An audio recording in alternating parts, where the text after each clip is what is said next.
I call the meeting to order. Welcome to meeting number 49 of the House of Commons Standing Committee on Health. Today we meet for 2 hours to consider Bill C-224, an act to establish a national framework for the prevention and treatment of cancers linked to firefighting.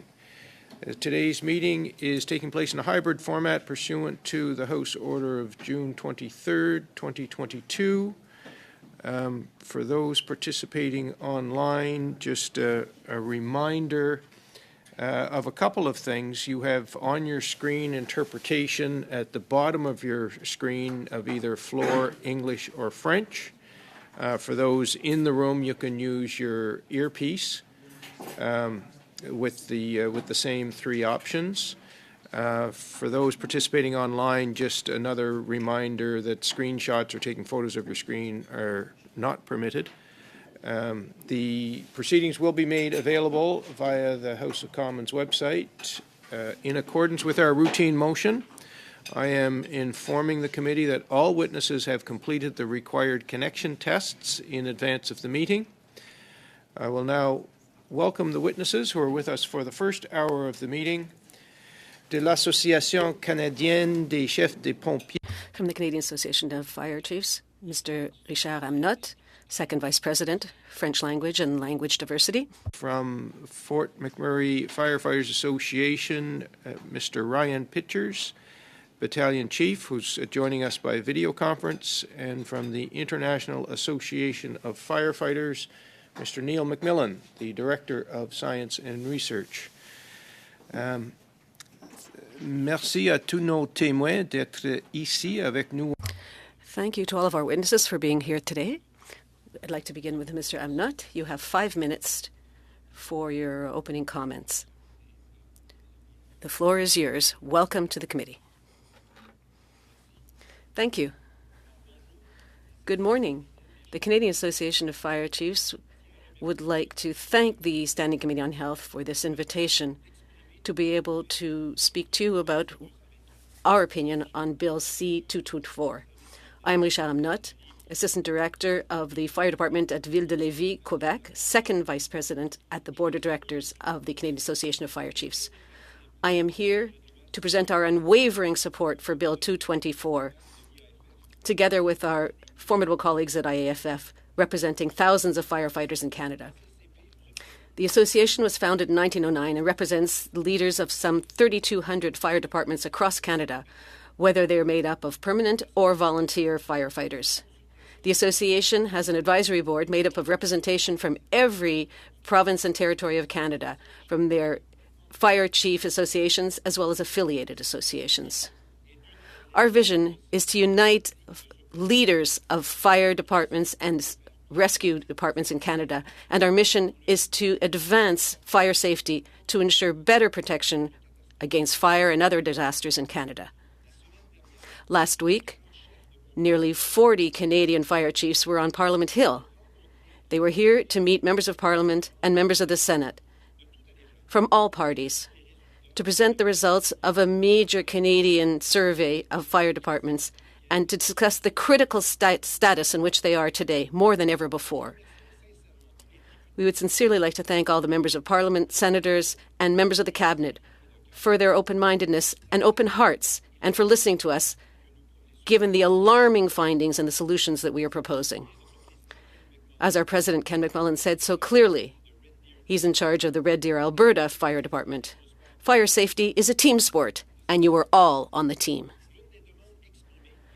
One of the expressed demands is to ensure maintaining appropriate response capacity for firefighting in Canada. Every citizen in Canada is directly affected by this. The results of a survey were taken up by ICI Radio-Canada in 19 Canadian cities, and CTV and Global TV also.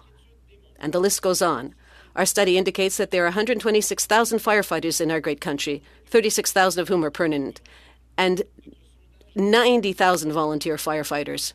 Our survey also indicates that we are short 15,000 firefighters to be able to ensure appropriate response to Canadians' calls for help.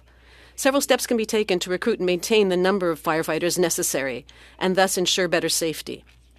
Various solutions are possible, such as increasing a tax credit for volunteer firefighters from $3,000 to $10,000, to bring back the Joint Civil Protections Program to modernize firefighting material, maintain funding of mental health programs for first responders, and passing Bill C-224 to develop a national framework on prevention and treatment of cancers linked to firefighting. Why is it so important to pass Bill C-224? Cancer kills too many firefighters. The bill is clear, and it's consistent with and respectful of the jurisdictions of the various levels of government. It recognizes that a firefighter is a firefighter, whether it comes from my home province of Quebec or from anywhere else in Canada, whether this firefighter is from a big city, a rural municipality, or an Indigenous community, whether the firefighter is permanent or voluntary, male or female, whatever the age, cancer makes no distinction. Last week, nearly 50 scientists, researchers, and firefighters gathered in Ottawa for the first Canadian workshop on prioritizing research against firefighters' cancer. We heard situation reports on the number of firefighters dying from cancer, another form of disease related to firefighting. It's enough to have your blood run cold. The situation is alarming. Concrete steps must be taken. Bill C-224 would give the necessary national framework for research, prevention, and treatment of cancers attributable to the work of firefighters. It's recognizing that this work represents a higher level of risk because firefighters work in a very different context. They do this nobly, wanting to protect the lives of Canadians from fire. In conclusion, we would sincerely like to thank Member of Parliament Sherry Romanado for tabling Bill C-224, as well as all the other parliamentarians for your sensitivity, wishing to ensure better framework for the lives of Canadian firefighters. I would like to repeat my unwavering support for Bill C-224. Thank you. Thank you, Mr. Amnott. The Fort McMurray Firefighters Association, Mr. Ryan Pitchers online. Welcome to the committee, sir. You have the floor for up to 5 minutes. Thank you, Mr. Chair. Good morning. On behalf of the Fort McMurray Firefighters, IAFF 2494, I'm grateful to be with you today to talk about my experience as a 22-year firefighter currently serving with the rank of battalion chief, and to share my thoughts about why I support Bill C-224. 6 years ago, the world watched in astonishment as images of our city being overtaken by a massive wildfire were splashed across the news. Few people could forget the images of tens of thousands of citizens fleeing the area in their vehicles with massive wall of flames in the background. I never forget hearing the ominous radio call from a fellow captain ordering crews to clear the Beacon Hill subdivision of the city as a 50-foot wall of flames started to engulf scores of houses in the area. My heart dropped and my thoughts ran amok when the scope of this emergency hit me. With citizens evacuating, firefighters from Fort McMurray and eventually other cities in Alberta rose to the immense challenge in front of us. Saving as much of the city as we could from the flames that were rolling mercilessly across our neighborhoods, street by street, and protecting the egress of our citizens and our own families trying to get out. Firefighters worked beyond the point of exhaustion, working up to 48 hours straight with little to no sleep and no food, putting themselves in immediate danger almost every minute, day after day. We endured smoke so thick it was choking, and we felt intense heat as we chased rolling embers from street to street to the next in our attempts to quell the massive wildfire. We did this for 6 days until the flames finally moved on. 2,400 structures were lost in Fort McMurray, but I'm proud to say 25,000 were saved. I think I can speak for my fellow firefighters when I say it really was our finest moment and a landmark in our careers that we will never forget. But sadly, the dangers to the firefighters who raced to save Fort McMurray did not end when the smoke faded and the last of the flames were extinguished. The danger persists to this day in the form of illnesses, and firefighters have suffered as a direct result of the massive acute exposure to toxic carcinogens we endured during this heroic response. These toxins were the product of tons of combusted organic and man-made materials cast into the air in thick pillows of smoke. Impossible for a firefighter to completely avoid, even with modern personal protective equipment. 3 Fort McMurray firefighters contracted cancer in the immediate aftermath of the 2016 wildfire. One of them, Chris Ralph, my good friend, died tragically of an aggressive form of cancer rarely seen in younger people. A proud and hardworking firefighter originally from Bathurst, New Brunswick, Chris was just 29 years old when he passed away in 2018, leaving behind a loving wife and a 2-year-old daughter, in addition to his parents and other grieving family members. The long-lasting effects of the 2016 wildfire had on firefighters who responded, which also included respiratory problems and mental health injuries, are still being studied. We're concerned that more cancers may develop among the firefighters who helped save Fort McMurray. We've all come to learn cancer is an epidemic in the fire service. In Alberta alone, we've lost 51 full-time firefighters to job-related cancers in just the past 10 years. We've heard that a firefighter's cancer could be a cumulative effect of exposures through their career, or it could be a result of exposure during one specific emergency. For Fort McMurray firefighters, the wildfire of 2016 was that emergency. We also know that cancer is a problem in the fire departments across Canada. As firefighters, we've all lost colleagues to this terrible disease. We've all attended funerals, and we've all consoled grieving family members while coping with our own grief. Anything that can be done to reduce cancer's toll on our profession and our families, let's please do it.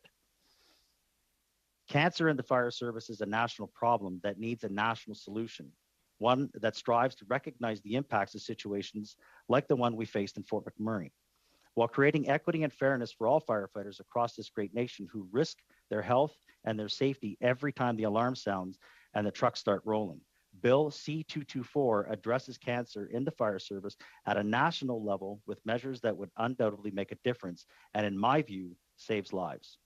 It proposes a solid framework that touches every aspect of this issue, defining the link between cancer and our profession, engaging the medical community, and promoting research and data collection, knowledge sharing, and early cancer screening for firefighters, among other measures. I'm grateful to my MP, Leila Goodridge, for inviting me to testify before this committee, and MP Ramonado for bringing this bill forward.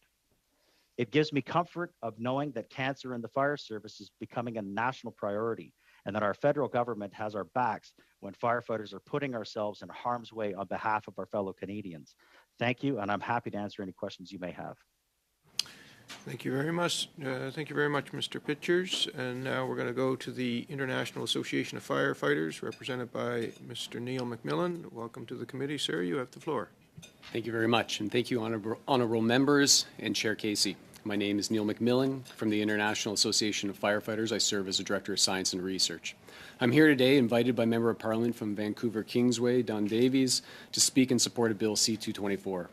I truly believe that you can't have healthy communities without healthy firefighters, and I wish to thank you for committing to extinguish cancer in the fire service. And when voiced like that, it can sound like a monumental task, but as the IFF's General President Ed Kelly has said, before you can do it, you have to say it. And I'm here for all my sister and brother firefighters to say it and bear witness to the bold steps you are all taking to protect those who serve others.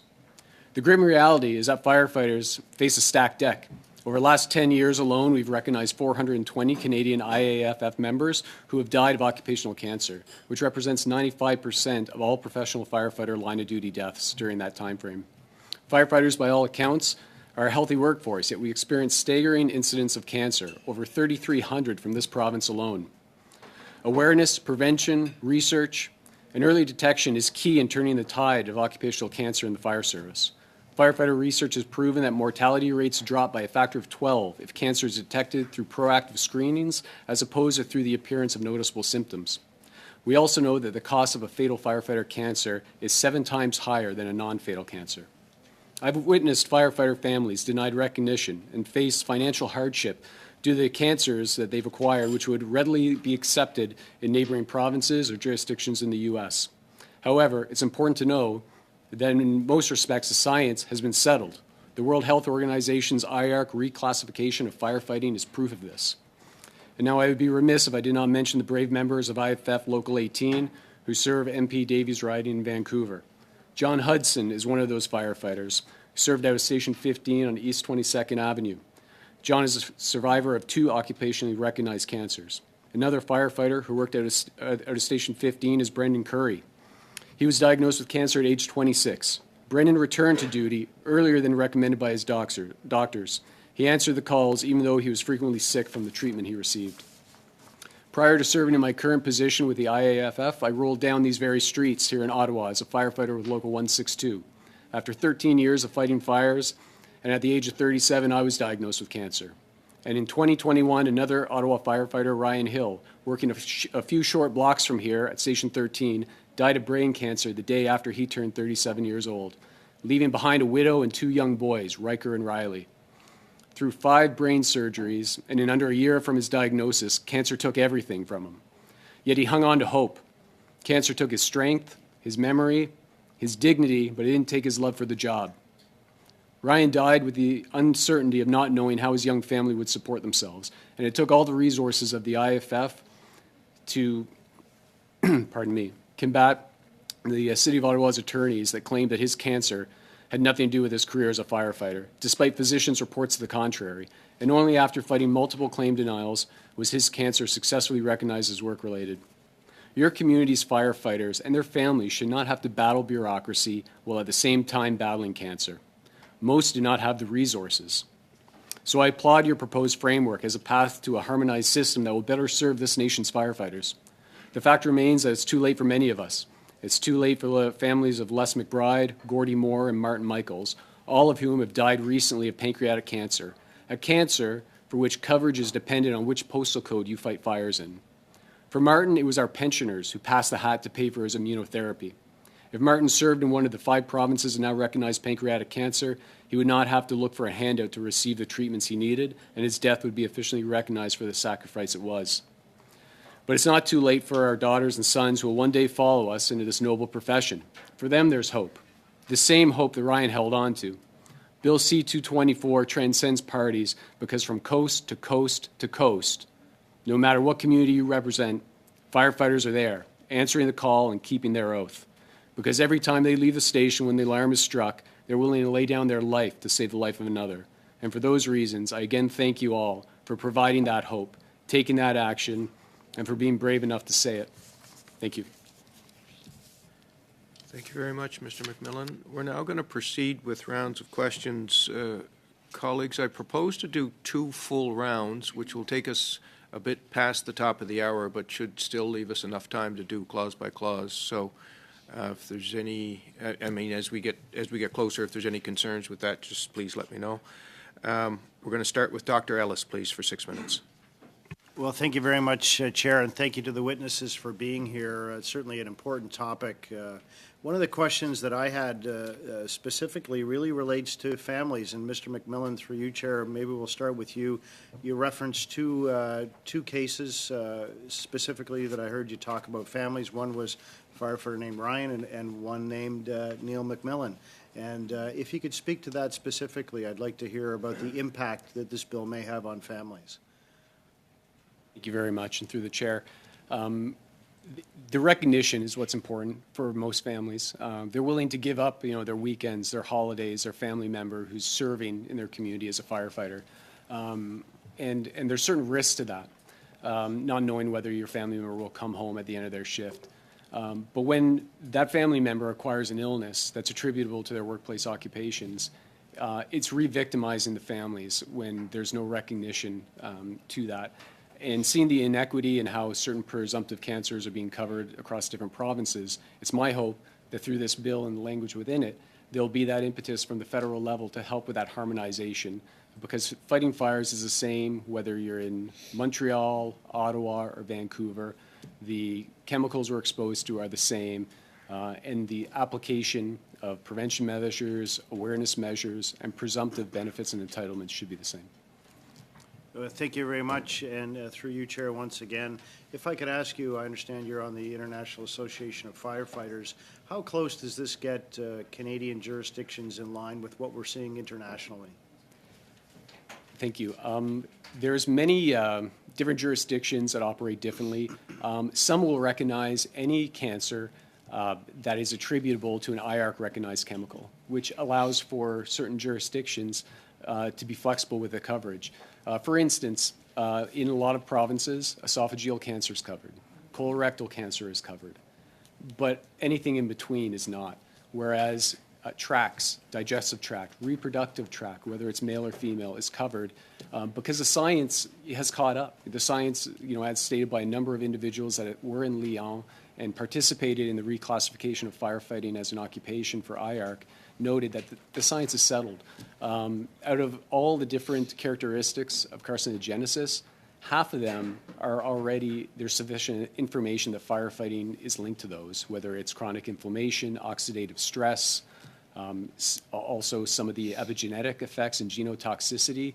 We need that impetus, for some of the acts, statutes, and legislations to catch up. Thank you very much for that. And once again, through you, Chair, to Mr. McMillan, a final thought. I do have some questions for your colleagues, but a final thought from you. If there's anything that could have been added to this, what do you think might have been a good addition?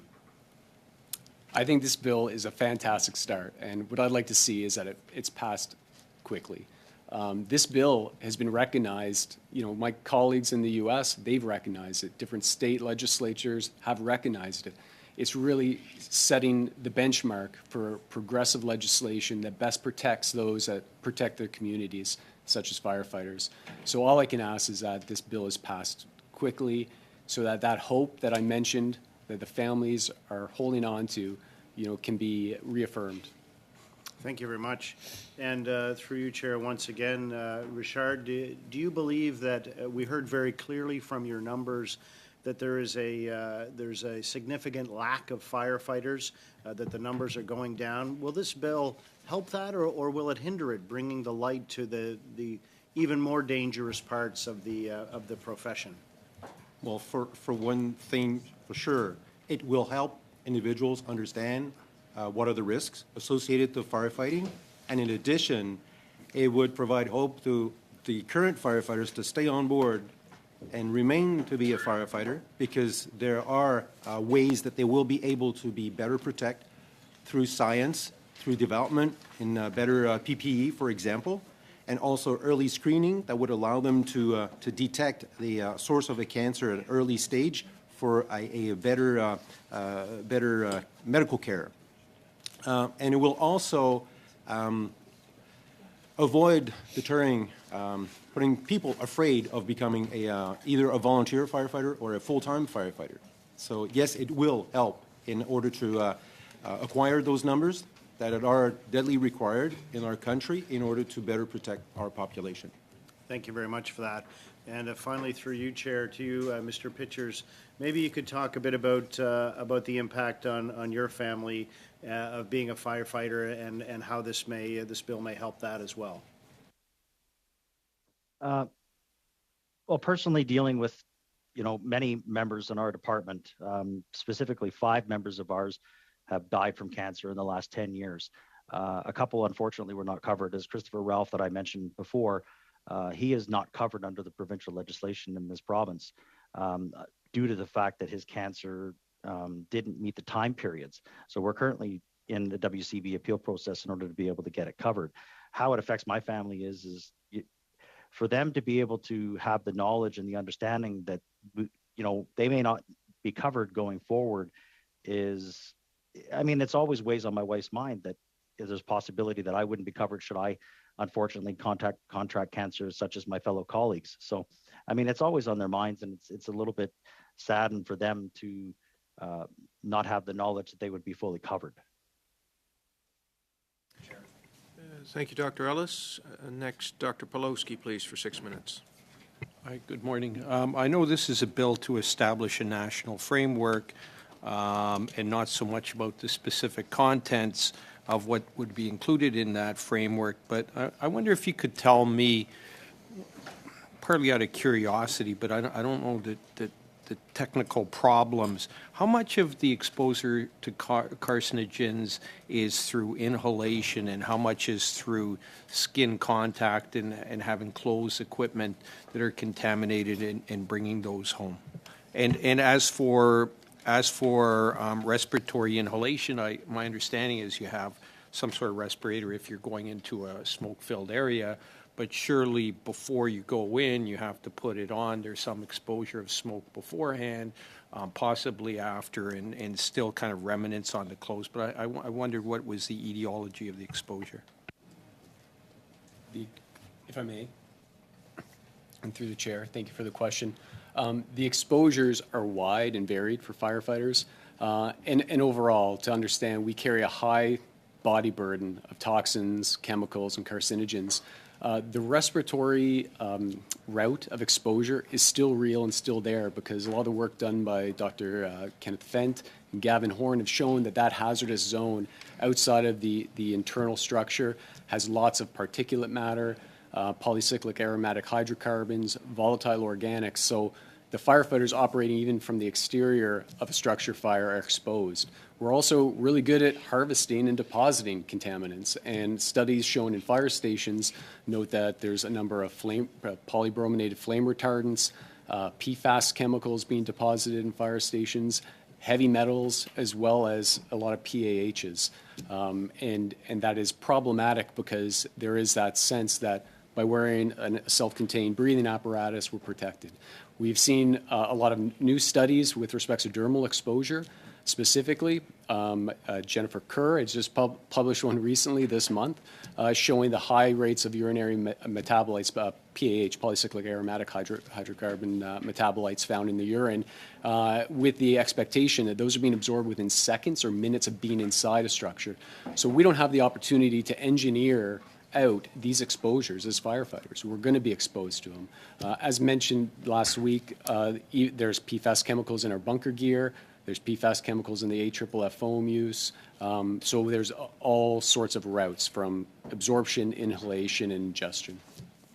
Now, how much is prevention amenable to certain measures that you do after exposure to a fire? And maybe it was Sherry who brought this up last week, that in Toronto and Montreal, perhaps somebody goes into a fire and then they get hosed down. It's probably more complicated than being hosed down, but basically there's a procedure to kind of decontaminate you after exposure. And how much is there a difference between what big fire departments do and what smaller departments do or volunteer firefighters do? Je répondrai en français. Or, les services d'incendie à travers le Canada. I'll answer in French. Canadian fire departments have implemented various steps to try to reduce exposure to contaminants, both in terms of the duration of exposure and the degree of content of these contaminants. Steps have to be taken in an equivalent basis across the country. Right now, fire departments for permanent employee firefighters have more money and more likelihood of implementing effectively these exposure reduction and decontamination measures. One of the goals of Bill C-224 would be to enable us to ensure better sharing of this information across the whole country, so that best practices as developed in one province could also be shared with all the other provinces and also across the globe as steps to be taken change. Another issue that we have to consider in Bill 224 is research. Are there methods being used today, in fact, enabling us to reduce contact exposure and absorption of contaminants? Are there new methods, new technologies by which we could ensure protection of firefighters while having a balance between excess protection, which causes problems or damages to firefighters, and on the other hand, ensuring or reducing the absorption of contaminants either through inhalation or skin exposure? How concerned are you that this bill will establish standards and perhaps expensive standards as to post-exposure reduction of risk, and how able are, for example, volunteer firefighters, how able are they to access that same sort of protection? Is this going to create liabilities for volunteer firefighting units who may not have the ability to undergo those decontamination steps post-exposure? Are you worried about the liability and the fact that volunteer firefighters won't want to do it because they don't have the means in order to meet the same standards as, say, big urban units? Je peux comprendre la difficulté que certains services. Well, I understand the difficulty that some fire services may have in putting forth the money which would make it possible to achieve these means. But not doing so is basically hiding from a reality. Regardless of the fire service structure, whether it's small, large, permanent, or voluntary, the risk of cancer is always there. Fire departments are going to have to make the shift to ensure better protection of their firefighters, to avoid having one of the only recognitions that they'll get is to develop cancer. It is scientifically known that the threat of cancer is present amongst firefighters, so we must put some structure into place to protect our firefighters. And this is one of the reasons why, during my opening comments, the Canadian Association of Fire Chiefs wants to bring back the Joint Emergency Preparedness Civil Protection Program to make Canadian fire departments have access to new funding by which to acquire material necessary to protect their firefighters while ensuring the protection of the people of Canada. Canadian firefighters are the first line of defense for the civilian population of Canada. All Canadian citizens depend on the efficiency and the effectiveness and presence of firefighters all across the country, without whom their safety is at risk. Pawlowski, suite Monsieur Garon pour 6 minutes, s'il vous plaît. Mr. Garon, 6 minutes. Thank you, Chair. Mr. Pitcher McMillan, thank you for being with us. I would first like to spend a few moments to pay tribute to the firefighters in the Mirabel Airport who experienced difficult times recently. I want them to know that we're with them, that I support them, and that we love them. I'm sure you understand what I mean.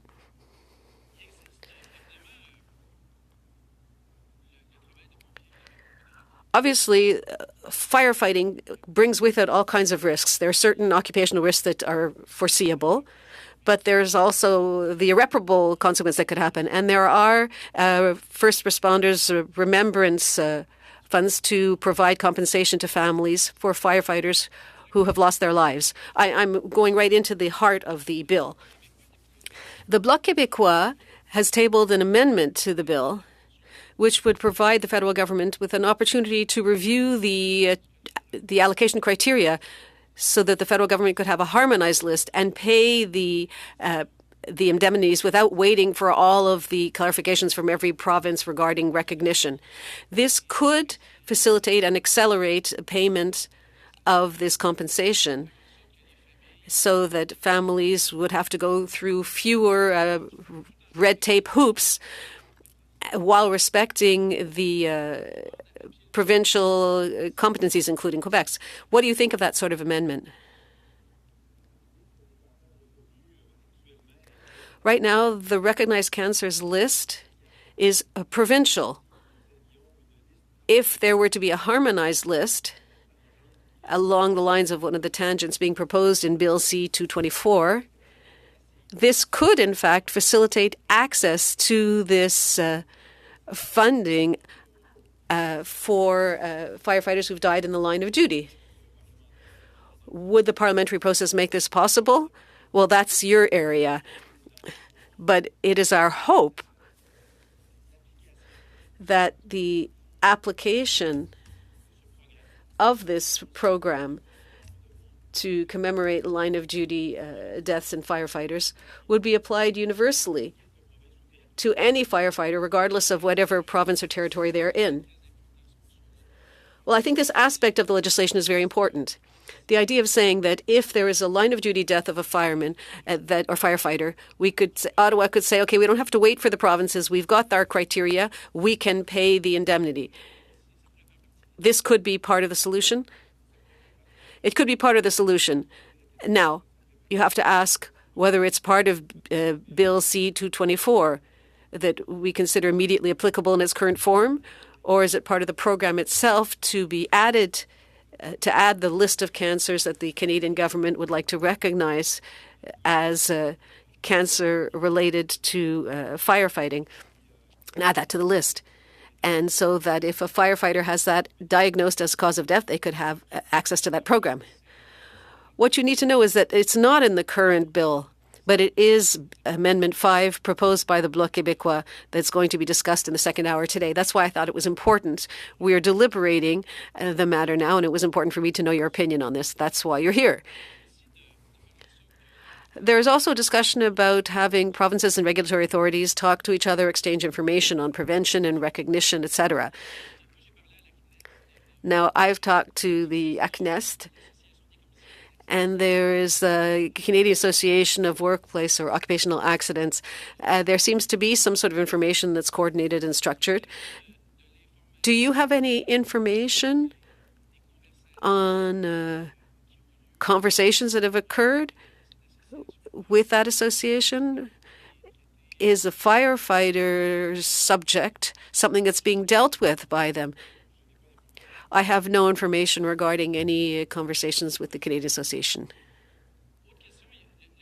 Another question. On October 6, 2021, the Act modernizing occupational health and safety came into force in Quebec, and Appendix 1 was repealed to be replaced by the bylaw on occupational diseases, which gives the ACNEST the power to modify and amend based on advances in science. Montreal firefighters recognize that this was a move forward in the processes leading to recognition of workplace accidents. I would like to know your point of view on this legislative amendment in Quebec. I would refrain from making too many comments about what's happening provincially in Quebec. But based on information that we have, Quebec is still the poor relative compared to the other Canadian provinces in terms of the number of cancers recognized as being linked to firefighting. I understand. Last question for you. I may be mistaken, but I'm doing my best.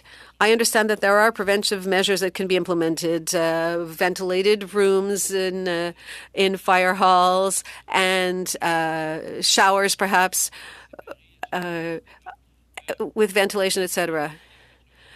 But there are major infrastructure issues in municipalities, and funding is tough. I wonder whether you believe that better funding of infrastructure in municipalities, which would go through Quebec, of course, with federal money, if this would also be something that could facilitate prevention and decontamination. This is one of the 4 demands made by the Canadian Association of Fire Chiefs that we discussed last week in the Government Relations Week with the Canadian government. We wanted them to bring back the Joint Emergency Preparedness Program, which would provide new funding for fire departments. This program has been stopped for several years now. And it would make it possible to have fresh funding for fire departments to be able to have modern infrastructure so as to ensure effective protection for the people of Canada, but also to preserve and maintain health and safety of our firefighters. Thank you, Mr. Arnott and Mr. Garand. Please, for 6 minutes. Thank you, Mr. Chair.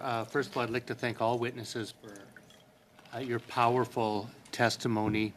Mr. McMillan, the figures that you quoted are sobering and frankly riveting. Thank you for putting names and people and a human element to this this issue. I think that's very important.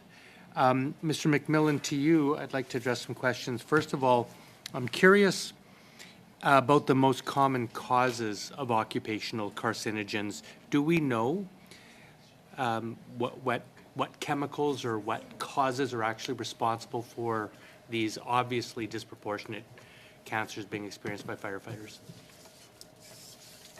Yes, thank you very much. And through the chair, as mentioned earlier, products of combustion include a number of things. There's aerosols, particulates, a lot of particulates that gather chemicals that attach to them, polycyclic aromatic hydrocarbons, many of which are recognized by our IARC to be known human carcinogens. There's endocrine disrupting chemicals like the phthalates and bisphenols that interrupt the systems that are regulated, through hormones in the body. I mentioned PFAS chemicals. Those are per and polyfluorinated alkyl substances that are found both in home constituents, but also in the equipment that firefighters have, the AFFF foam, as well as our PPE. It's a whole host of chemicals. It's a toxic soup. And as building constituents advance and new products come available, it changes the type of exposures firefighters have. What was important to note when I mentioned those urinary PAH metabolites is before it gets in the urine, it has to be filtered out of your blood. So these chemicals that are being absorbed in the skin or inhaled are circulating systemically. And that's why a lot of these cancers can be found in different areas of the body. The brain, the colon, the prostate, the ovaries, the lungs. As I had mentioned, and I don't mean to repeat myself, but the deck is stacked against us. We need those preventative and awareness measures to be in place. And to some of the comments earlier with respect to cost, we do have to be cognizant of fire departments that have, or our association locals have 5 members or 5,000. But I know in this province alone, in Ontario, if every fatal firefighter cancer was survivable because of early detection or prevention, it would have saved this province $349 million. And that's money that employers pay, municipalities and townships pay. So beyond the human cost, we can't afford not to have this bill move fast and hopefully be passed shortly. Thanks for raising that. Yeah, we sometimes forget to include the cost of disease when we're making economic assumptions of the cost of prevention. But now I know the IAFF has been raising the dangers of chemical flame retardants at the federal level in Canada for many years.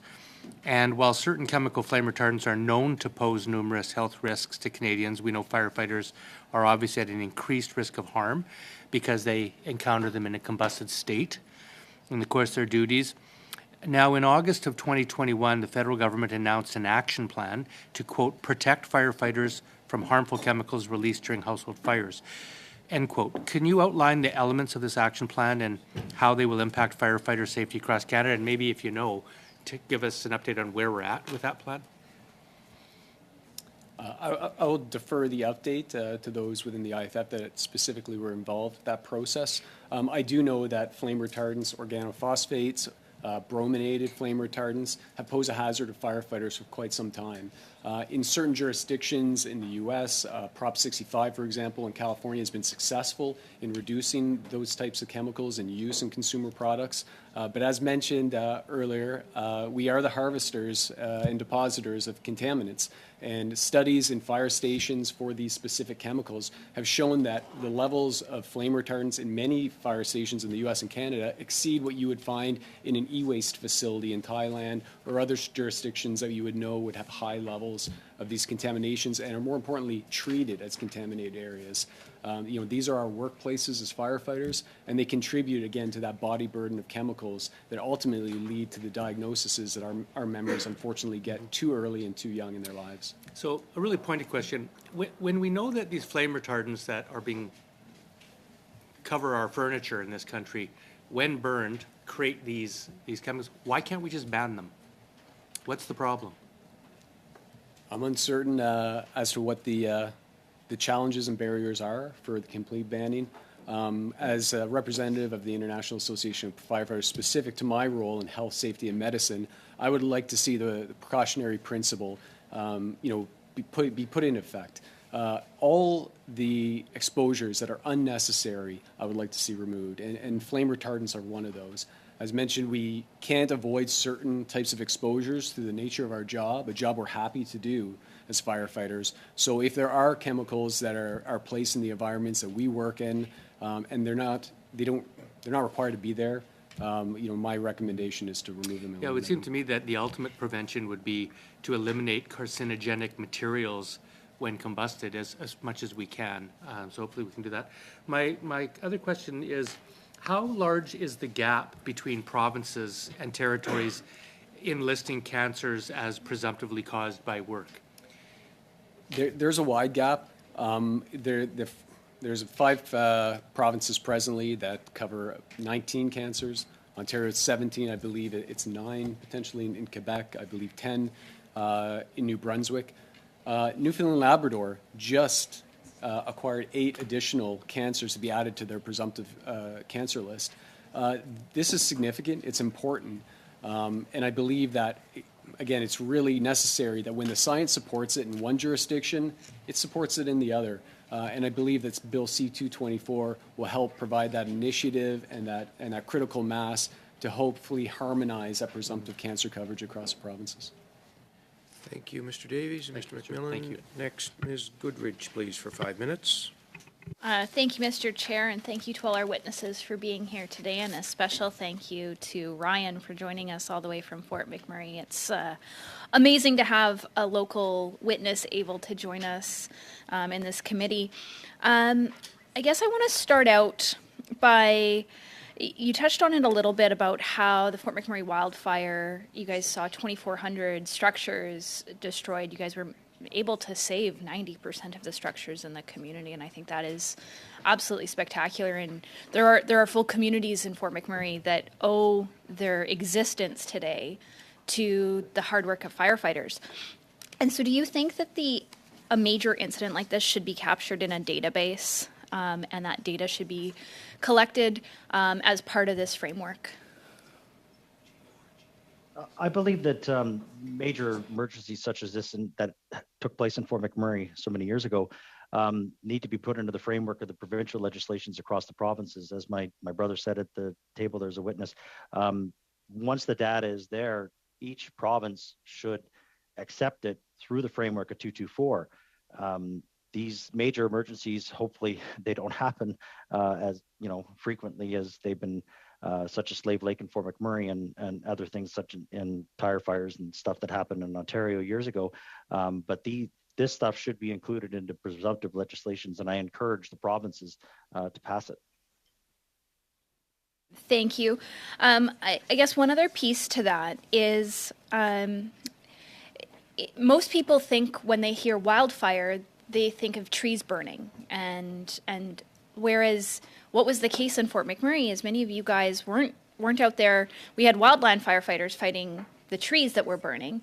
We had firefighters such as yourself that were there on the front lines, protecting homes and dealing with, and I remember when you came to my office, you were telling me how it was basically a lifetime amount of homes burning down in a 1-month span. So perhaps you could expand a little bit on that.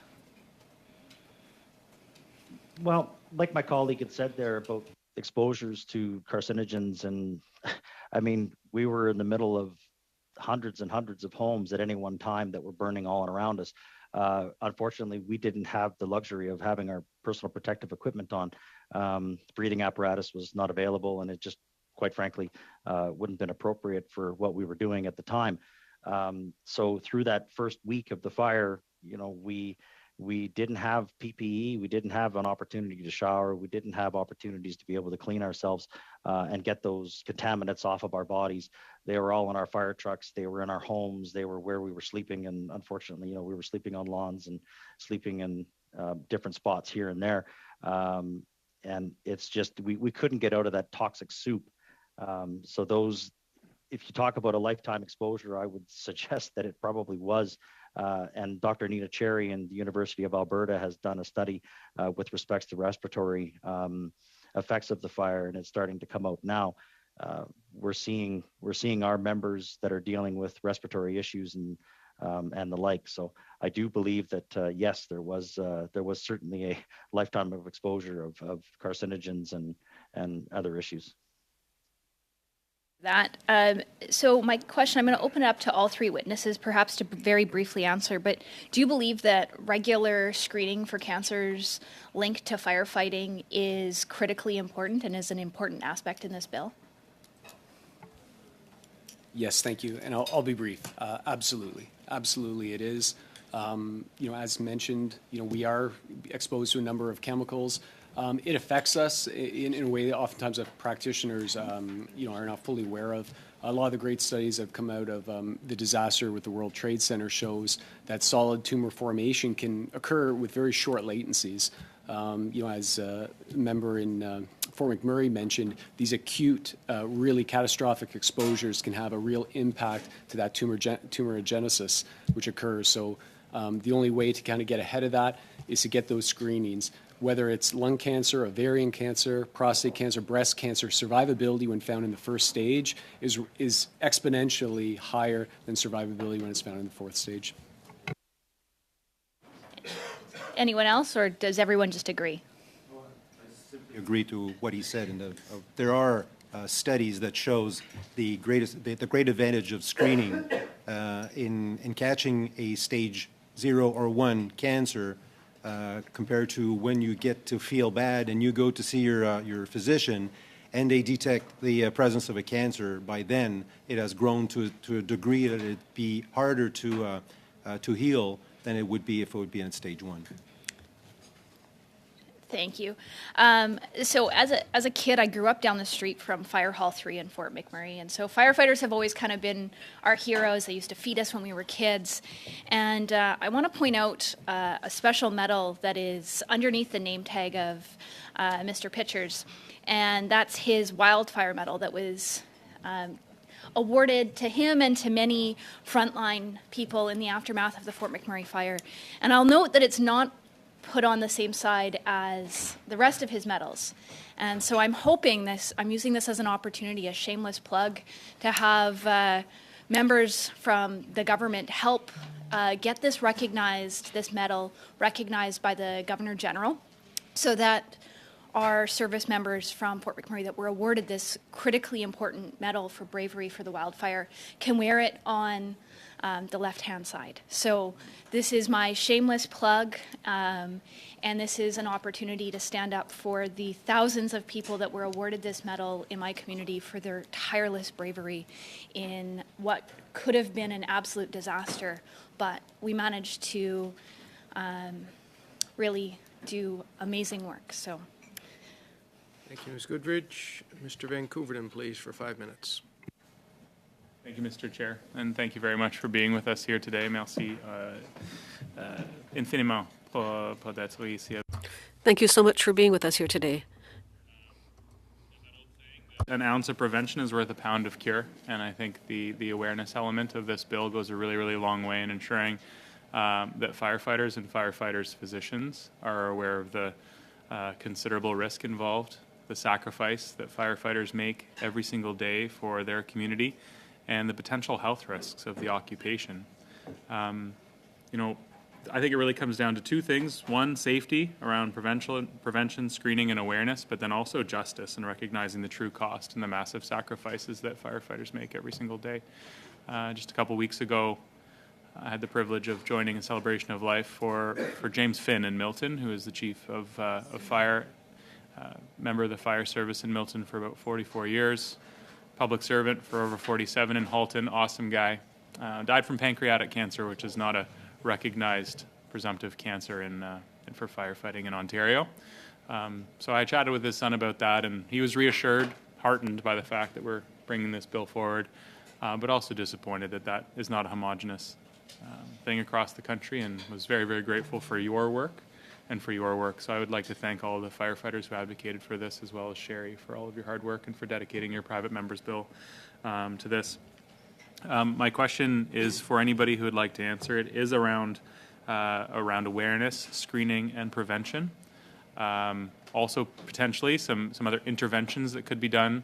Everybody that's ever visited a fire hall knows that they are the cleanest places on the planet. So at least to the naked eye, perhaps if you took a microscope, as you probably do, it might be a different situation. But my father had colon cancer when he was quite young, which makes me eligible for a regular colonoscopy, and starting at a very young age. I had my first one when I was 35, which is a lot younger than your average person that goes and gets screened. But because of that lineage and that added risk factor, I'm eligible. And I think that firefighters should be eligible for early screening as well. But any comments or suggestions you have on interventions, the additional ones that we could be doing, and additional measures for prevention, screening, and awareness. Thank you, gentlemen. Well, I agree wholeheartedly, and I want to thank you for your comments and echo your thanks to the sponsor of the bill, Member Romaniano. screening is important, and sometimes there can be a disconnect with the primary care practitioners that may not be aware of, those risk factors. The National Academies of Science, Engineering, and Medicine in the U.S. provided guidance for practitioners, for firefighters that have high rates of certain PFAS chemicals. And that type of report is important because when we do come back with high levels of heavy metals, other chemicals in our bodies, we're going to be looking to our doctors to give us recommendations, and they're going to need to know what interventions will exist to help reduce those contaminants within us. So again, back to Bill C-224, this framework I think will help provide that first step in ensuring that practitioners get the education that they require as to what we're exposed to, and then hopefully build off that to generate recommendations for interventions. Monsieur le Président, le Conseil canadien ou Chair, the Canadian College of Physicians must be informed of this reality and to be able to share this information with all of colleges of physicians across the country. We do know that there are oncologists who specialize in treating cancers are not always informed as to the reality that firefighters deal with in terms of the type of cancers and the seriousness of cancers.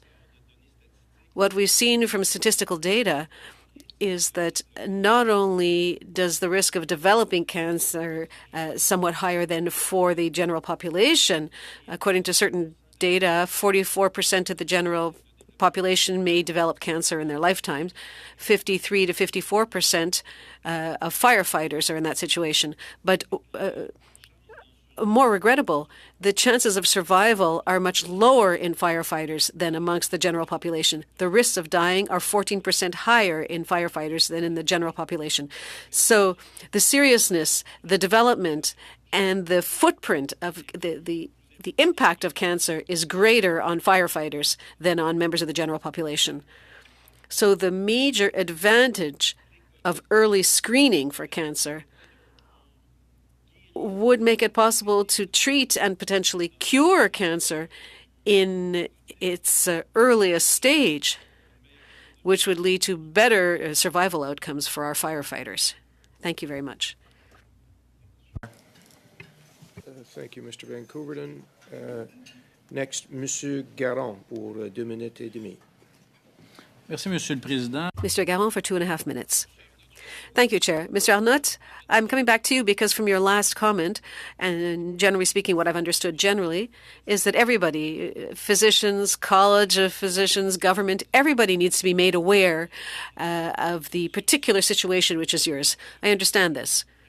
Now, we have done some research, and we realize that there's very little research on prevention and health prevention for firefighters. Very little research in Canada, very little in the way of systematic programs, a bit at University of Ottawa and McGill University. But my impression that the federal government could be made aware of this and provide more funding for research, both in terms of prevention, occupational workplace, occupational health and safety, but also we talked about flame retardants used in production of all kinds of domestic products.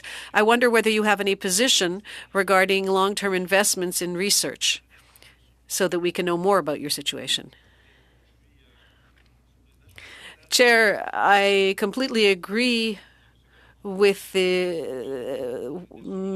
Garon in terms of the need to provide financial support that is sufficient for science and research so that we can make progress in terms of developing means to prevent and protect firefighters from the impacts of smoke and fire, but also measure as quickly as possible whether the means that we have implemented, which today are being recognized as being best practices that are known in the milieu of firefighting, generally borrowed from the U.S. model or more and more from models and methods developed in Canada. But the idea is to measure whether these means and these methods are in fact effective. What about hosing down, use of soaps? Is that sufficient? Is the inhalation protection, respiration protection equipment sufficient? Is the material being used to make the firefighting clothing sufficient and appropriate? Does it block as many contaminants as possible?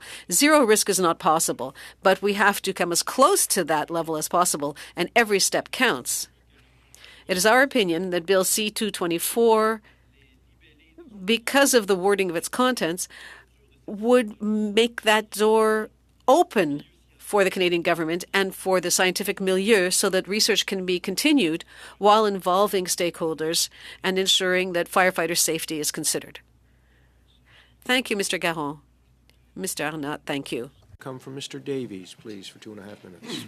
Thank you, Mr. Chair. Mr. McMillan, picking up my question on presumptive cancer legislation, which province would you say currently has the most advanced list in the country? The most advanced list, I would make mention of province of Manitoba, some of the new changes in Nova Scotia, as well as Newfoundland, Labrador, the Yukon. They're leading the way.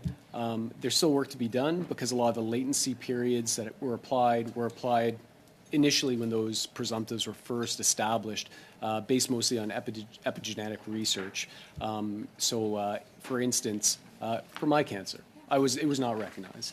However, if I was in about 20 or so U.S. states, I would have almost 3 times the amount of years of service required to be recognized. But I fell short with my cancer. So it's not just the numbers of cancer, but the latency and the other disqualifying factors. For instance, there's 23 chemicals shared between cigarette smoke and smoke from residential fires. They're analog to each other. But smoking can disqualify certain members from cancers they acquire from their job exposures. With respects to the earlier question on funding research and prevention, the IFF has stood up a whole department on that. Our members know the value. We have skin in the game. And we have locals that don't even make $15 an hour that are taking money out of their pockets for us to pay for research. And that's why I really, again, commend all of you for supporting this bill because it shows that you're standing alongside firefighters in this effort.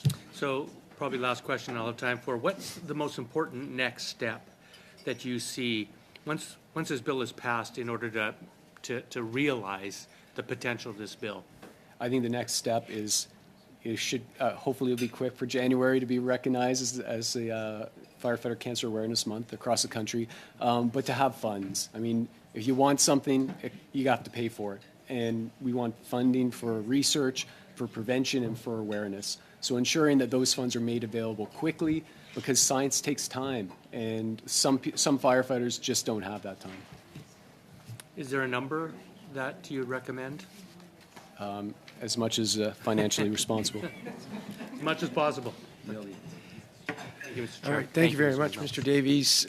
To all of our witnesses, thank you so much for being with us and for sharing your experience and expertise. But most of all, thank you for your service.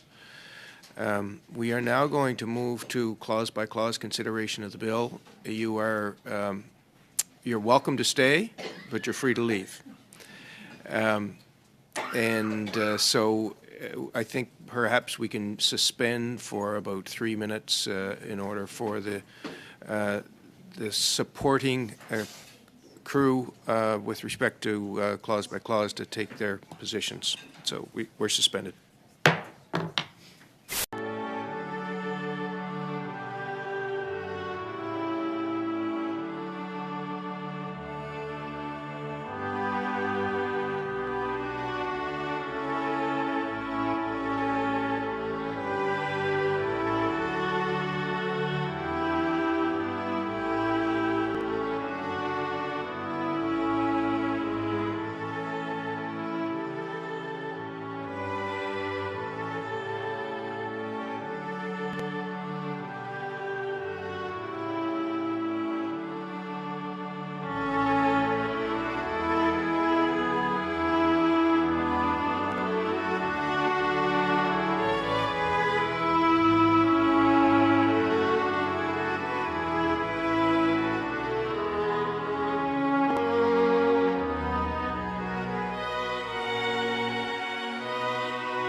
call the meeting back to order.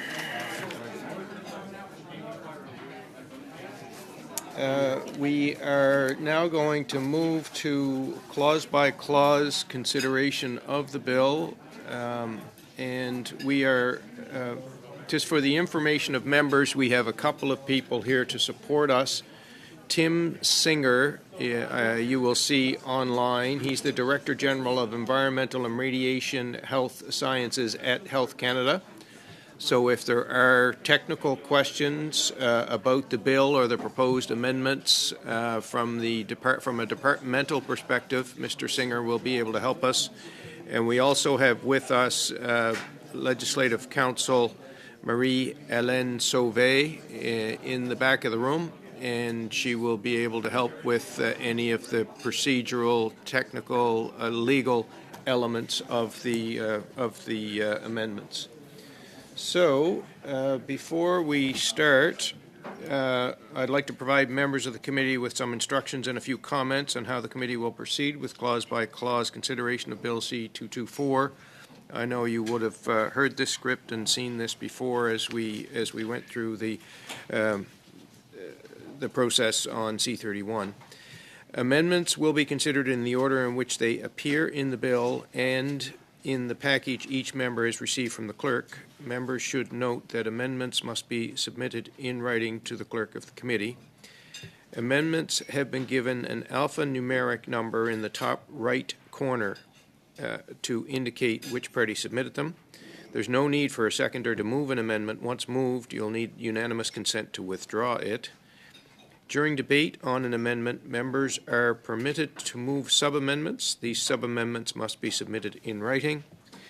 And once every clause has been voted on, the committee will vote on the short title, the preamble, the title of the bill itself, and in order to reprint the bill may be required if amendments are adopted, so that the House has a proper copy for use at report stage.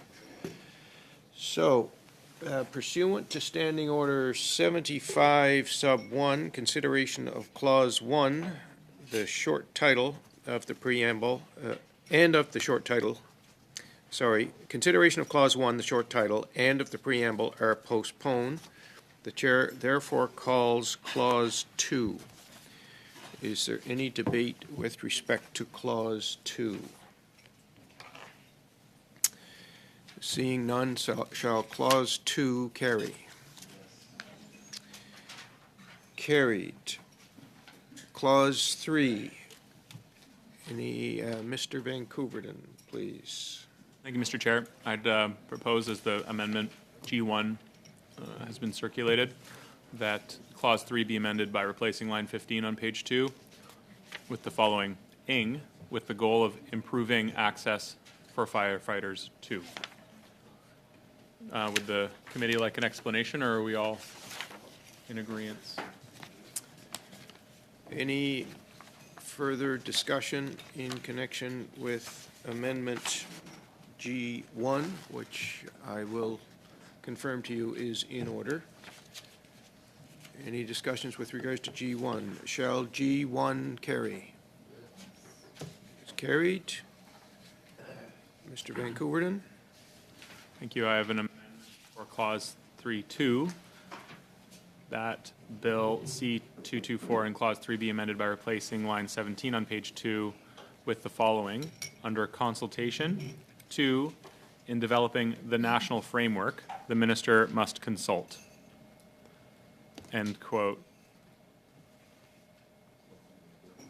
Is there any discussion in respect of Amendment G2, which is also in order? Shall Amendment G2 carry? Avec dissidence. OK. Adopté avec dissidence. Next. On division. Should you wish to present it, Monsieur Garand, is, oh no, sorry, G3.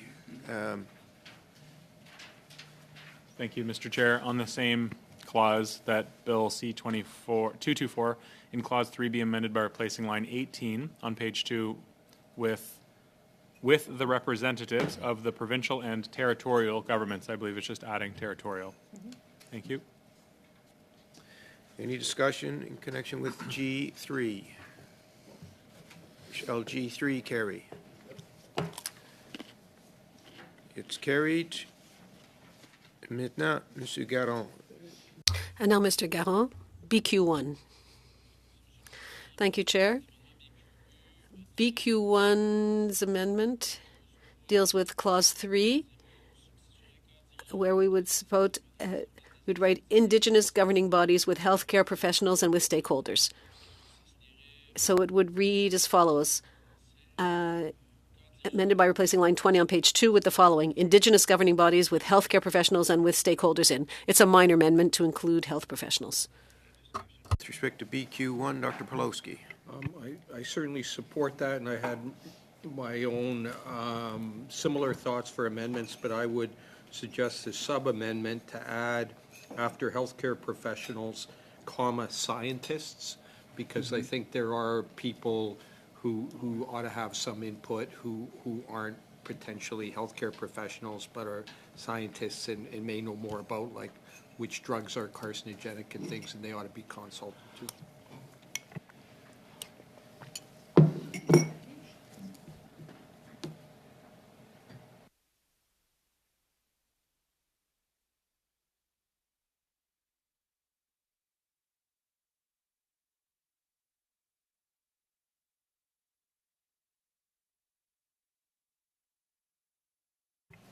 Okay, the sub-amendment is in order, so the debate is on the sub-amendment. Any discussion with respect to the addition of the word scientists in Amendment BQ1? No discussion. Shall the sub-amendment carry? It's carried. The debate now is on the Amendment BQ1. Any discussion? Shall BQ1 as amended carry? It's carried. Brings us to G4, Mr. Van Couverden.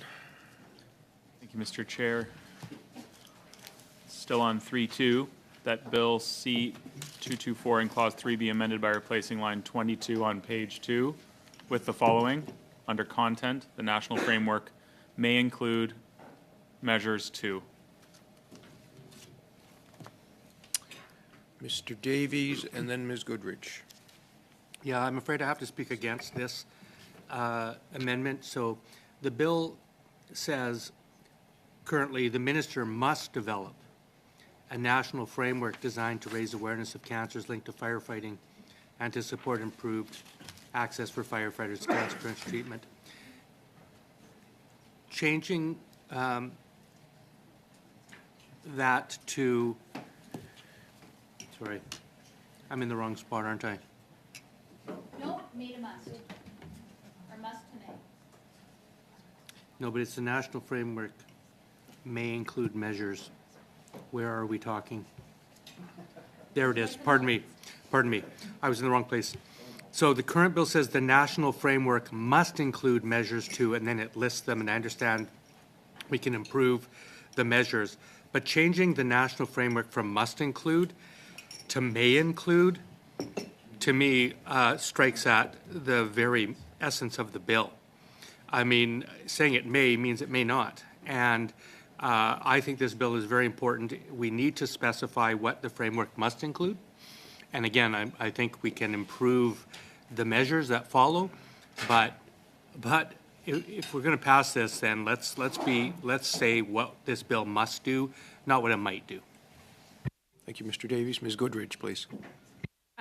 Thank you. I believe that that's critically important. We heard from witnesses about the importance of having early screening for cancers linked to firefighting. And so this would allow an opportunity for the government to maybe not include that. And I think that is an absolute mistake.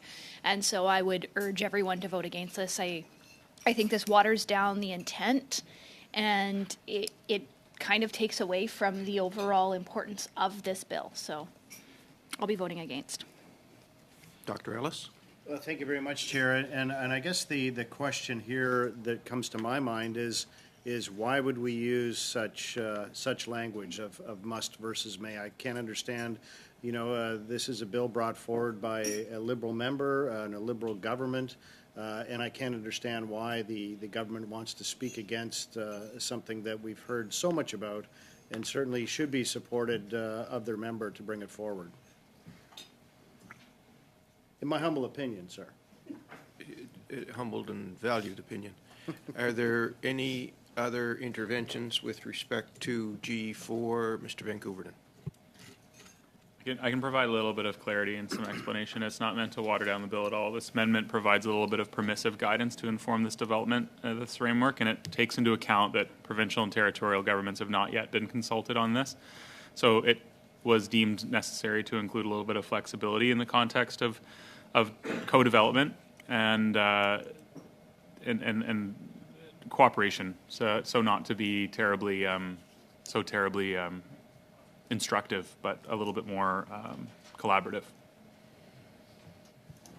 Any further discussion in respect of G4? Mr. Genereux. Just to make sure we get a recorded vote on this one, Chair. Mr. Van Couverden? If we could, there's also a Health Canada official. Mr. Singer is on the Zoom. If I could ask Mr. Singer for a little bit of context, it might be helpful. Mr. Singer, could you provide your thoughts on this amendment, please? Yes, certainly. Thank you, Mr. Chair. I can just say the impact of the amendment, as Mr. Van Couverden indicated, would be to make the clause permissive and not imperative. It would allow the measures under the national framework to include those that are indicated in the subclauses, but they may also include other elements that are not indicated in the subclause to allow additional flexibilities. That would be the impact of the amendment as it's proposed. Thank you, Mr. Chair. Thank you, sir. Mr. Davies, please. I'm sorry, I find that explanation completely unpersuasive. There's nothing restrictive right now. When it says the national framework must include measures too, there's nothing that would exclude this from having other measures. Changing the word must to may, what it does is it actually opens the possibility of the measures that are listed to not be included. So I find that entirely unpersuasive. Look, we know what the national framework must include. When I look at the things that follow, it must include measures to explain the link between firefighting and certain types of cancer. Nothing provincial there. Identify the training, education, and guidance needs of healthcare and other professionals related to the prevention and treatment of cancers linked to firefighting, including clinical practice guidelines. Well, it's just identifying them. So that there's nothing that would stop the federal government from doing that. The one that I think is maybe engaged is the next one. Provide for firefighters across Canada to be regularly screened for cancers linked to firefighting. I think that does get into provincial jurisdiction, but I understand we have other amendments coming on that. To promote research and improve data collection on the prevention and treatment of cancers. Federal government can do that. No provincial interests are engaged there. Promote information and knowledge sharing in relation to the prevention and treatment of cancers, again, totally within federal jurisdiction, and establish national standards to recognize cancers linked to firefighting as occupational diseases, totally federal. So I also don't find the argument that this impinges on provincial jurisdiction persuasive as well, other than the one element which I think we can correct. So I'm going to be opposing this. If we put in that the national framework may include these measures, that means that they may not, and that's not acceptable to me. Any further discussion with respect to G4? All right, we're ready for the question. A standing vote has been requested, so I would ask the clerk to carry that out, please. Mr. Hanley.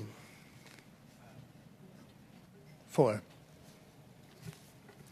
Mr. Johari. 4. Mr. Pawlowski. 4. Ms. Sidhu. 4. Mr. Van Couverden. 4. Mr. Ellis. Against. Mr. Steinling. Against. Mrs. Goodrich. Against. Mr. Genereux, Against. Mr. Garron, Pour. Mr. Davies. Against. Yeas pour 6, nays contre 5, 5. The amendment is therefore adopted, and we're on to G5. Mr. Van Koeverden. Thank you, Mr. Chair. Moving on to 3, in parentheses 3A, that Bill C-224 in Clause 3 be amended by replacing line 23 on page 2 with the following. Under A, explain and support research on the link between firefighting and certain, then ongoing. Discussion? Seeing none, all those in favor of Amendment G5, shall it carry? It's carried. Monsieur Garron, BQ2. BQ2. Thank you, Chair. BQ2, Clause 3, we would simply be removing from one line and read it. It would now be read this way. Target health professionals and et cetera, and then identify the guidance. It says training and training in the workplace is only and exclusively provincial. BQ2. Mr. Davies. Yeah, I don't see any problem with the federal government putting forth a framework that identifies the training, education, and guidance needs of healthcare and other professionals related to the prevention and treatment of cancers. In fact, I think that's exactly the kind of national leadership that we need. Nothing is imposing on the provinces or territories to actually adopt that training or education. It's simply identifying it. And I think if we heard one thing, is we've heard that carcinogens know no borders. The science is the same. We have vast differences between provinces and territories. So to me, having the federal government be a centralized body that can identify the training and education that might be needed, that's a very helpful measure that I think will pay dividends across across the country. And again, it's, if I thought that this was imposing anything on the provinces and territories, it'd be different, but it's not. It's just identifying. So I'm going to oppose this amendment. Thank you, Mr. Davies. Ms. Goodridge? I think that there's actually possibly a problem in the drafting of the bill and in removing the words training, education. It really highlights the fact that guidance, that's not a full sentence in English. So the French version makes sense, but the English version does not. And with the amendment, it makes less sense. So I think that we're in a problem where we cannot vote for this amendment, even if it is good, because it makes for a bad bill in English. And I also think that it highlights the fact that we probably need to amend this in English regardless, because it also doesn't make sense. Okay. Monsieur Garron, vous êtes la prochaine personne sur la liste, mais... You're the next person on the list, but I think that the point was raised by Ms. Goodrich will probably need to be the topic of various comments from our legal advisor, but you do have the floor, and we'll wait before voting then. Go ahead. Well, if I may, of course, there's the English formulation, and I often experience this. It's often the French version that needs to be improved. Now, of course, we do want to pay tribute to the excellent job of being done by our translators. Their job isn't easy. But I just want you to understand that it's a very minor amendment. Identify that we keep the health professionals. We recognize the role of public health for the federal government for clinical practice guidelines. So it's not a partisan amendment trying to remove everything, saying that everything is provincial. What we're saying is that after the major outlines are announced and principles by the federal government and the research has been done in terms of training in the workplace, that is provincial. It's both minor, but, I want this bill to pass. I'm looking for consensus.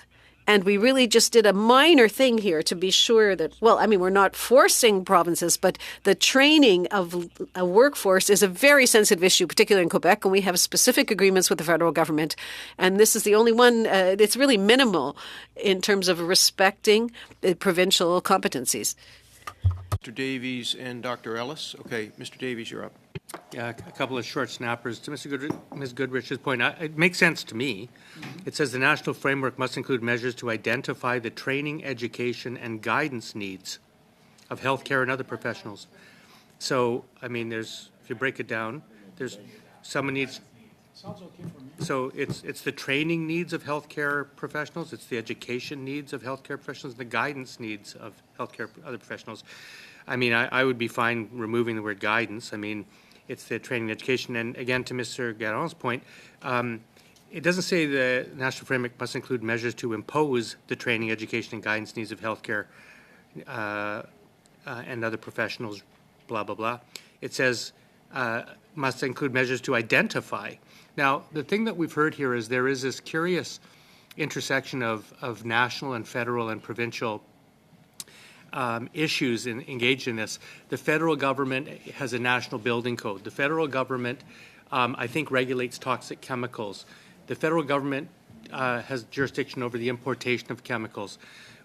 We may find out through the National Research Council that the combustion of certain chemicals that we import create carcinogens. How do we translate that information in a meaningful way across the country to healthcare and other professionals related to the prevention and treatment of cancers linked to firefighting if we don't identify them? So again, I'm fine with the wording just as it is. I think it makes sense, and I think it's important. Thank you, Mr. Davies. Dr. Ellis. Well, thank you. I appreciate that, and certainly I don't know what guidance needs are. I know what training and education are, and I think that guidance needs are perhaps some legalese, no offense, Chair, meant to be pointed to you, but to someone who certainly could be tasked with the implementation thereof, talking about guidance needs, that doesn't make any sense at all. I think it's quite redundant. I think if we talked about identifying the training and education needs of healthcare and other professionals, it makes perfect sense to me. Thank you. Mr. Van Couverden. I don't terribly disagree that it's a somewhat clumsy sentence. I think it's trying to be as inclusive as possible. I think if we said identify the needs for further training, education, and guidance, it would probably make more sense. But I don't think it needs to be amended as such in order to encapsulate the same intention. But I'm comfortable with it this way. I think we're fine to support the amendment as proposed, unless there's something else that we can do. Don, you had your hand up, so I don't want to take up too much time. Davies? Well, I'm just going to move a sub-amendment because I think Dr. Ellis's point is good. I would move that we have a sub-amendment to change it to identify the training and education needs of healthcare and other professionals.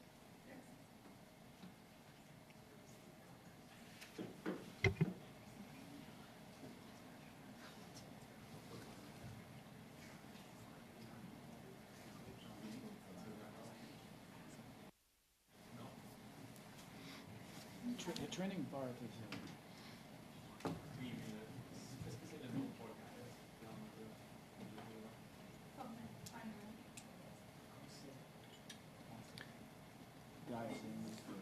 Just speaking that for a moment, I'm hearing some of the talk back and forth.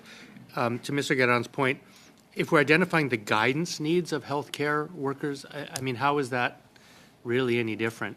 You're going to guide healthcare workers, or you're going to identify their training or education needs? It all comes down to the same thing. Je pense que j'arrive au point, Monsieur le Président, où j'aurais besoin de... I think I'm getting to the point where I need the French version.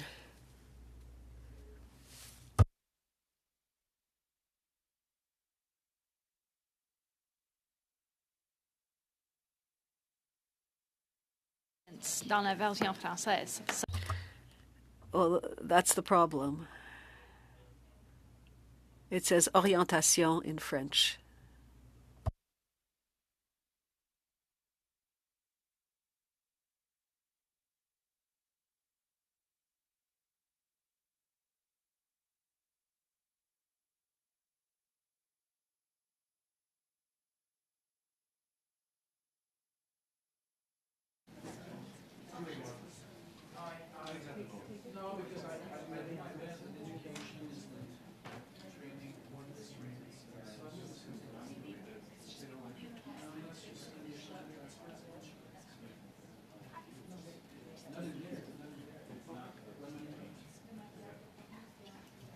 Okay, thanks for your indulgence, colleagues. I just sought advice from Legislative Counsel on this one, and the advice that I'm given is that the sub-amendment effectively wipes out the amendment.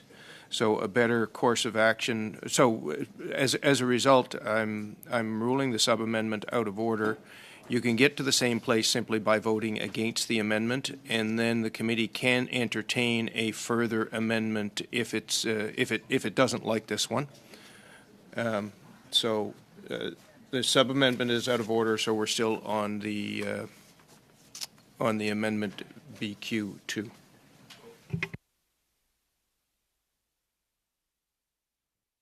Any further discussion on BQ2? Shall BQ2 carry?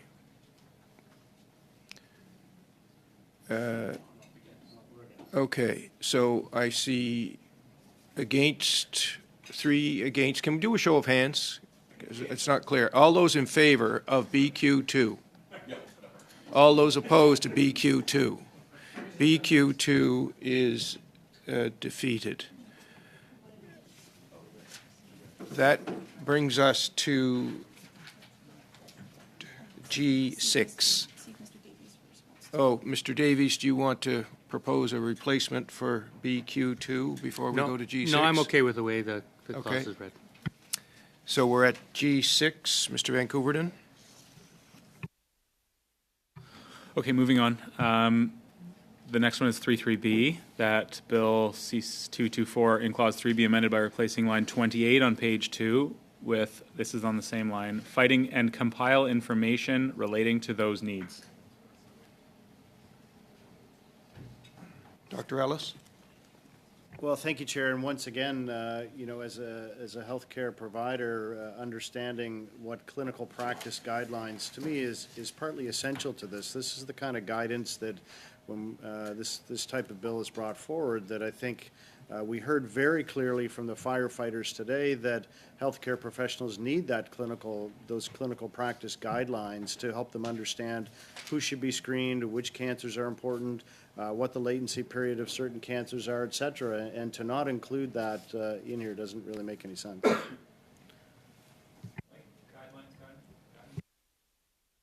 Any further interventions with respect to G6? Ready for the question? Okay, a recorded division has been requested. The question is whether G6 shall carry. Mr. Clerk? Mr. Hanley. Support. Support. Mr. Jahari. Yes. Mr. Pulowski. For. Ms. Sidhu. Support. Mr. Van Couverden. Support. Mr. Ellis. Against. Mr. Steinley. Against. Mrs. Goodrich. Against. Mr. General. Against. Mr. Garon. Pour. Mr. Davies. For. Yeas pour 7, nays contre 4, 4. G6 is therefore carried.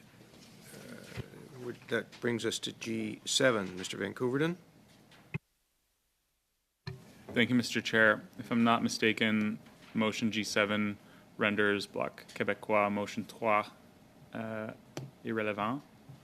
We are proposing that in clause 3 it be amended by deleting lines 1 and 2 on page 3.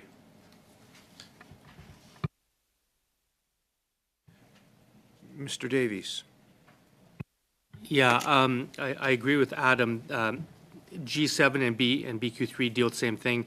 I'm going to suggest, or I'm going to want to go on the record as saying that I support BQ3 because the result of the government amendment would be to eliminate providing for firefighters across Canada to be regularly screened for cancers linked to firefighting. I understand why that's problematic because I don't think the federal government can provide for firefighters across Canada to be regularly screened for cancers. I think that is provincial.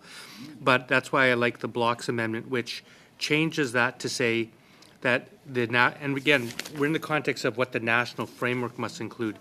It would make the national framework make recommendations respecting regular screenings for cancers linked to firefighting.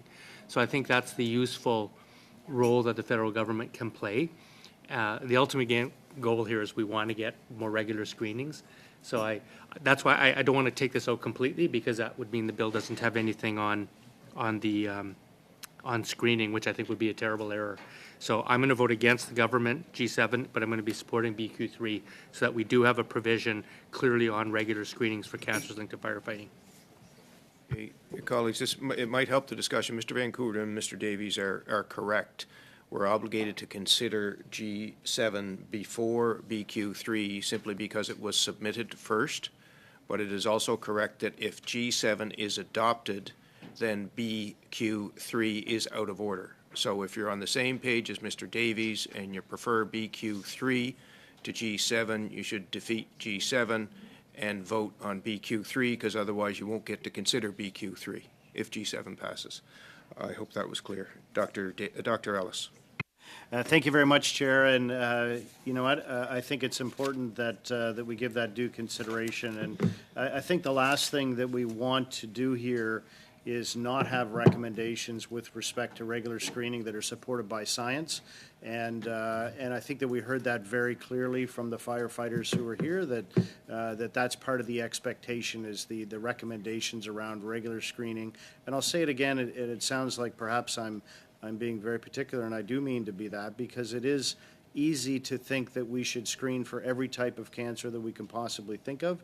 Not every cancer has good screening procedures and abilities to do that. So I think that those supported by science, obviously, and I think that's the intent herein.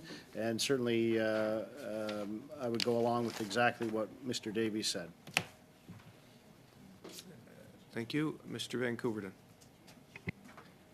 Thank you, Mr. Chair. I 100% agree with the notion that screening is of the utmost importance. That was the context of my question for the witness today, and I fully agree.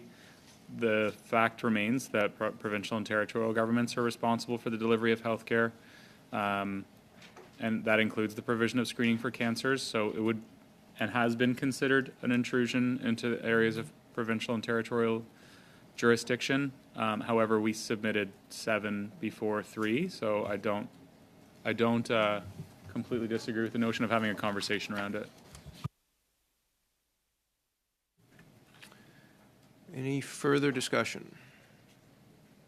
Mr. Davies. Just really quickly, again, BQ3, I don't think it's an incursion on provincial jurisdiction for the federal government to have a national framework that makes recommendations. So if that gives comfort. Okay, Dr. Ellis and then Mr. Vancouver. Well, thank you very much, Chair. And I guess we heard Mr. Vancouver say he was open to a conversation about this. What exactly do you mean? Are you in agreement with Mr. Davies and myself that we should get rid of your amendment and support the block one? Mr. Vancouver. Thank you, Mr. Chair. Through you, as I mentioned, we submitted 7 before Bloc Québécois 3 came through, so we think they achieve fairly similar things. I'm all for more inclusion around screening, and I wanted on the record that the Bloc Québécois proposed something that might incur more jurisdictional considerations. Mr. Vancouverton, just so you know, there actually is one other option to deal with this. Mr. Vancouverton. Mr. Vancouverton, there is one other option to deal with this. So I indicated that one option was simply to defeat G7 so as to consider BQ3. The other option available to the committee is by unanimous consent to withdraw G7. You will need the unanimous consent of the committee if you decide to take that step. So I think I saw Monsieur Garand's hand, and Monsieur Garand, à vous de la parole. Mr. Garand, you have the floor. Mr. Vancouverton. I withdraw both my snarky comment to the Bloc Québécois and I withdraw my snarky comment towards you, and also the sorry for trying to have fun on a Tuesday, and also the amendment. We can go to Bloc Québécois 3 instead. Okay, there's no unanimous consent required to withdraw snarky comments, but there is to withdraw amendments. Does Mr. Vancouverton have the unanimous consent of the committee to withdraw G7? Yes. He has unanimous consent. We are therefore, well, I guess it's therefore to Monsieur Garand to introduce BQ3. Je pense qu'on a déjà fait. Chair, I think we've given this a lot of consideration. I am of the opinion, as is the government, I think that in the current drafting, there are intrusions into provincial jurisdictions in the drafting of the clause, and I'm very sensitive to the situation of firefighters and their experiences. In that context, we consider that there is some portion of the content, just to explain, that could be related to public health and thus the federal government. So it's a compromise which would seek to have recommendations for screening. In any case, the federal government has no right to do any screening. Adam is impatient, so let's move forward. Any further discussion with respect to BQ3? Seeing none, shall BQ3 carry?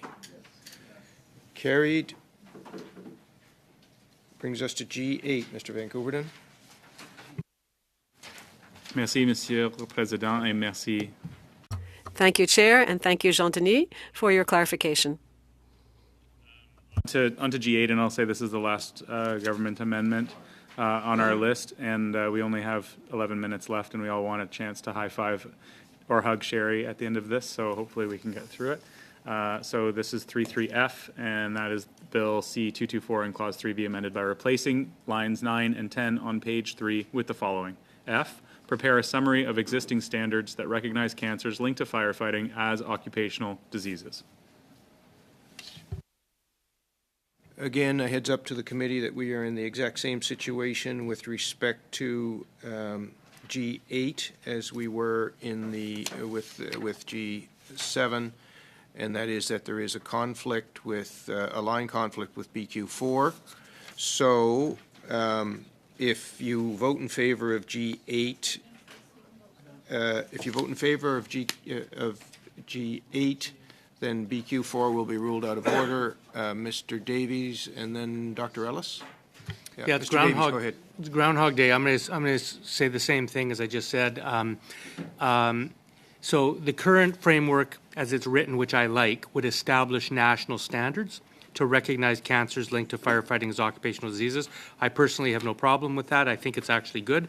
I think there should be national standards to recognize cancers linked to firefighting as occupational diseases. Again, to me, that doesn't require any province to necessarily adopt them, but it would establish an important national benchmark.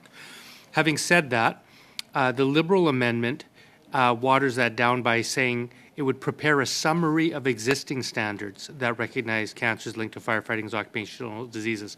So all that would do really is take all of the existing standards that exist across the country, and there would be a summary prepared.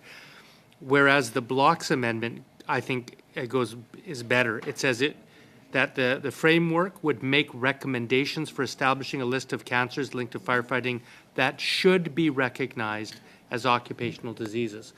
So I like that better because as opposed to just doing a very neutral gathering of what the patchwork of standards are, the blocks amendment would go farther and it would establish a list of the cancers that should be recognized.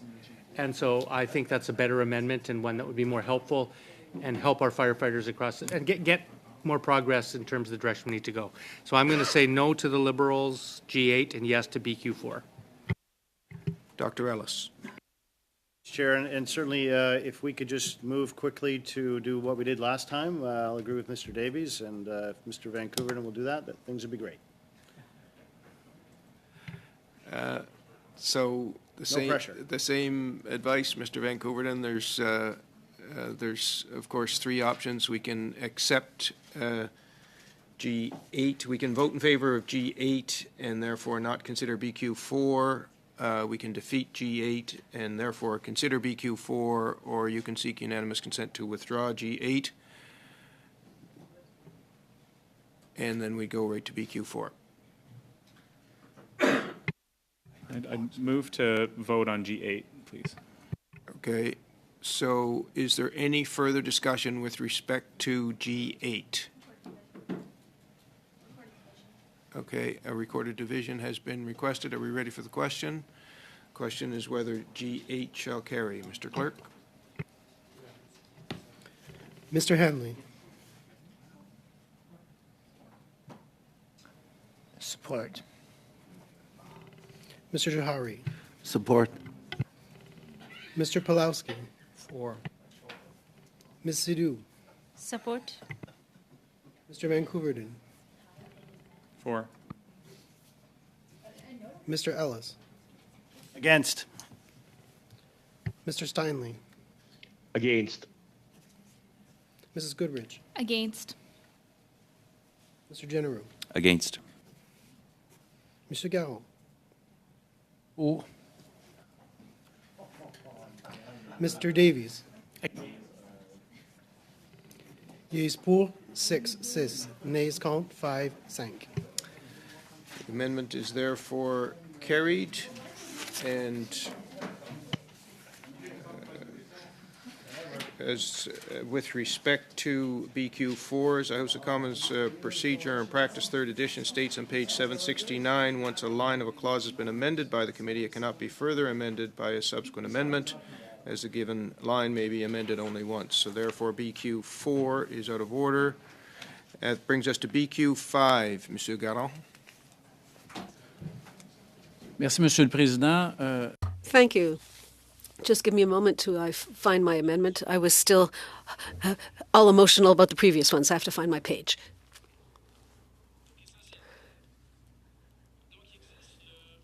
Okay. This won't take long. It was to add a line that would say to clause 3, after line 10 in English, review the eligibility criteria of the Memorial Grant Program for First Responders to make applicants eligible for it, even if the disease that caused the death is not recognized as an occupational disease following established provincial practices. The idea is this. In the bill, there is the idea of having some sort of standardization of the way in which firefighters are treated from coast to coast to coast. Some of these things are of Quebec's jurisdiction or provincial jurisdiction, and we have got some problems with that. But here, there's a federal program that already exists, and that's the Memorial Grant Program for First Responders. When a firefighter or first responder dies, this program offers up to $300,000 to the family and survivors. In its current formulation, a certain number of families are deprived of that money. And there is a significant disparity between provinces, so that the family of a Quebec firefighter might get the money, but not the family of an Ontario firefighter, etc. Because in order to get the federal funding, the federal government says, has there been an official recognition of the occupational disease by the provincial authority? So there is interference onto provincial jurisdiction because that puts undue pressure on the various provinces. And they're not succumbing to this pressure. to have certain diseases recognized that have all kinds of legal consequences for provinces. So what we're saying is that the federal government can pay the families the amount if the federal government wishes, and it can make its own list of recognized cancers and diseases and not wait for any given province to recognize or not recognize a particular cancer. Now, I understand that it doesn't require a royal assent because the government is being asked to review its eligibility criteria so that the government could make the changes, which would ultimately require new money to be allocated. So this suggests that the government review its rules. I think it's directly along the lines of what firefighters have been asking for. The program already exists, and I don't see how we could deprive these families of compensation in one province and not in another. There's no doubt this amendment is in order, and so the debate is on the amendment. Mr. Davies, you have the floor. Well, just a few things. I mean, it's passingly ironic that this is a block amendment. We just we just got rid of national standards to recognize cancers linked to firefighting. He just withdrew his own amendment for establishing a list of cancers linked to firefighting that should be recognized across occupational disease, so we have a national thing. And now we're dealing with a proposed amendment that would force the federal government to recognize occupational diseases even in provinces where it's not. Like, I can't understand what the logic is of these amendments. My main problem voting against this is twofold. One is, at least in English, this is unintelligible. Review the eligibility criteria of the Memorial Grant Program for first responders to make applicants eligible for it, even if the disease that caused the death is not recognized as an occupational disease following established provincial practices. With respect, I don't even know what that means. But more importantly, nothing prevents the federal government under the Memorial Grant Program for first responders of establishing the broadest list possible, which I would hope that they do. They should take the best list in the country, the most science-based list in the country, and every firefighter should qualify for a Memorial Grant Program and their families based on the widest list of cancers recognized occupational disease in the country. So I think it's not necessary, but I support the sentiment of my colleague, which is to make sure that firefighters get the Memorial Grant Program and their families with the widest possible criteria. Monsieur Garon. Mr. Garon. Very briefly, the idea is that the federal government has the right to make payments and to pay benefits to individuals, and they can be paid according to various criteria. But we're uncomfortable with the fact that the federal government, of course, we're told that national standards are just recommendations. Well, that's so until someday there are expenses that are implied and conditions come with that. So we just want to remove an area of interference into provincial jurisdiction, but we give free rein to the federal government to pay benefits to individuals according to its own list without it being constraining on the authorities to recognize occupational diseases in provinces. It seems perfectly logical to me. In reviewing it, I actually think Don is correct where the English is wrong. So I can see where the translation kind of fell apart.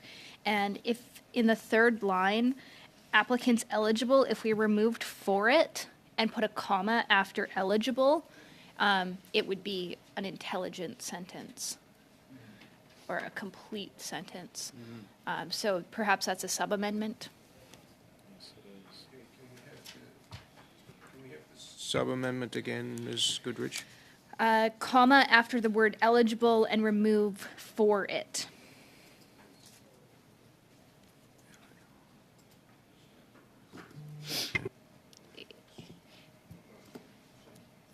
Okay, it's the same. It doesn't change the French version at all because the French version already says that. It just clarifies and removes some extra language in the English version. All right, so the debate is on the sub-amendment, which is in order. That is to place a comma in the third line after the word eligible and to delete the words for and it immediately following. Any discussion on the sub-amendment? All those in favor of the sub-amendment, shall the sub-amendment carry?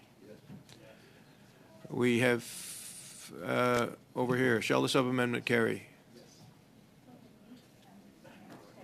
Okay, we have consensus that the amendment has now been sub-amended, and we are back to debate on the amendment. Any further interventions on the amendment BQ5 as amended, as sub-amended? Seeing none, ready for the question. All those in favor of BQ5, or more properly put, shall BQ5 as amended carry? On division, Chair. Okay, so we have an on. All right, could we have a show of hands, please? Shall BQ5 as amended carry? All those in favor? All those opposed? BQ5 is defeated. That is all of the amendments which have been placed on notice, and we are therefore at no. That's only in respect of Clause 3.